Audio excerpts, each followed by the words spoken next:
देखिए, माँ जो है 9 महीने तक अपने बच्चे को अपने पेट में रखती है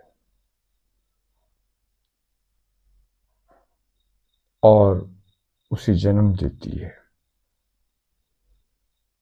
कितना दुख सहती है। कहते हैं, मैंने सुना है ऐसा जानकारों से, कि जब बच्चा जन्म लेता है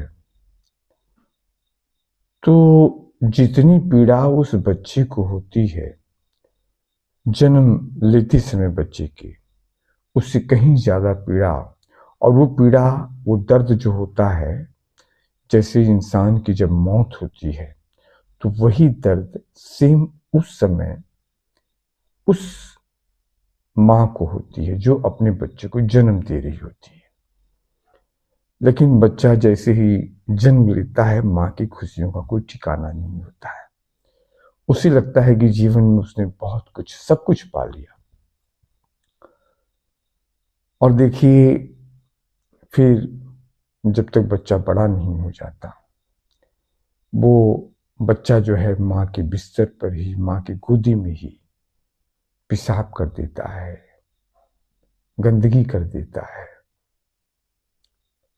और वो सहती है बड़े प्रेम से, उसे कोई दुख नहीं होता।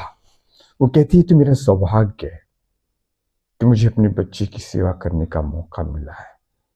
वो दुनिया का परम सौभाग्य मानती है, दुनिया की सबसे बड़ी पूजा मानती है, और उस अपने बच्चे को पालती है, पोसती है, सपना देखती है कि मेरा मेरा बेटा, मेरी बेटी जीवन में कामयाब हो जाए, और वो पूरी कोशिश लगा देती है।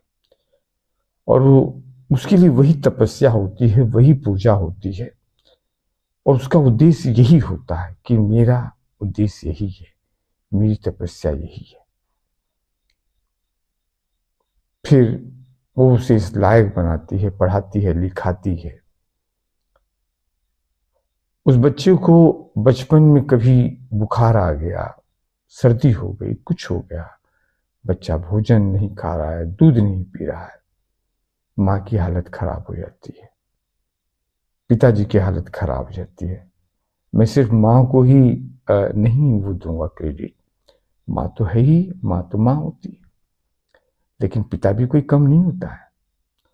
पिता भी अपना पूरा जीवन अपने बच्चों को पालने पोसने में लगा देता है कि मेरा बच्चा बड़ा होकर कुछ कामयाब हो, जीवन में बहुत आगे जाए, बहुत आगे जाए, जहां मैं गर्व कर सकूं। अपने कपड़े अगर फटे हों तो वो फटा हुआ कपड़ा पहन लेता है, चला लेता है, लेकिन अगर उसके बच्चे का अगर कपड़ा थोड़ा सा फट गया तो उसे देखा नहीं जाता, और उसको नया ला कर देता है, दुनिया की हर खुशी देने की कोशिश करता है, उसकी जो उसकी औकात होती है, जो उसकी कैपेसिटी होती है। और वो बच्चे को माँ बाप इस तरह से बना देते हैं, पढ़ा लिखा कर, अच्छे संस्कार देकर, और वही बच्चा कामयाब हो जाता है। एक दिन कमाने लगता है, आगे निकल पड़ता है, उसकी शादी हो जाती है, उसकी बीवी आ जाती है, और वही माँ बाप बूढ़े हो जाते हैं, समय आने पर कमजोर हो जाते हैं, कमाने लायक नहीं होते हैं पिता। और माँ बाप, अगर ऐसे माँ बाप के 4 बच्चे हैं, 5 बच्चे हैं, 6 हैं, जो भी है, 2 हैं, अपनी संपत्ति का बंटवारा करके सबको देते हैं, किसी को ज्यादा भी दे देते हैं, किसी को थोड़ा हो जाता है, 19-20 रुपया चलता है। और वही बच्चे जब माँ बाप कमजोर हो जाते हैं और उनकी सेवा करने से कतराने लगते हैं, बस उनके मन में यही चलता है कि अब तो इनका समय हो गया है, अब तो इन्हीं दुनिया से चले जाना चाहिए। माँ बाप बीमार होने लगते हैं,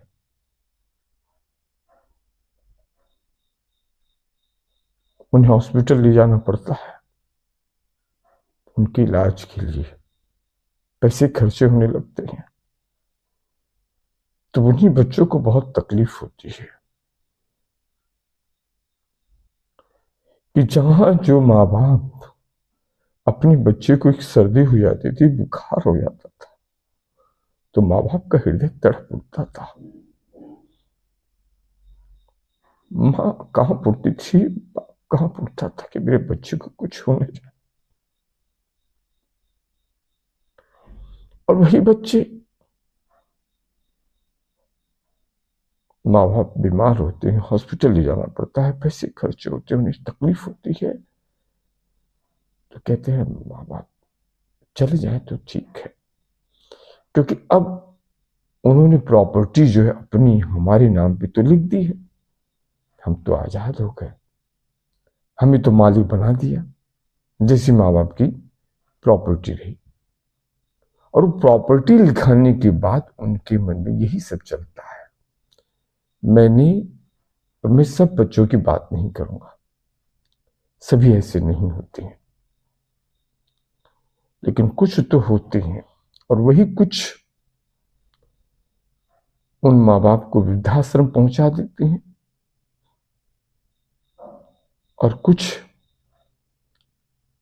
अपने घर में ही जेल की जैसी सजा होती है, घर को ही जेल बना देते हैं।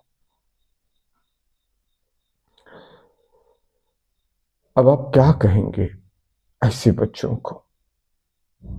क्या वो जीवन में अपने लिए गड्ढा नहीं खोद रहे, खाई नहीं तैयार कर रहे? क्या जो अपने माँ बाप के साथ वो अन्याय कर रहे हैं, उन्हें वो उनकी बीवी, उनके बच्चे जली कटी सुनाते हैं? अब बताइए माँ बाप पर क्या गुजरती होगी, जो शरीर से कमजोर हो गए हैं, वो आपको सारी प्रॉपर्टी आपको लिख दी है। अब सोचिए वो माँ बाप अगर कुछ नहीं बोल रहे हैं, तो उनके हृदय की जो तड़प है, दर्द है, उसकी जो हाय है, उसे ऐसे बच्चे बच जाएंगे?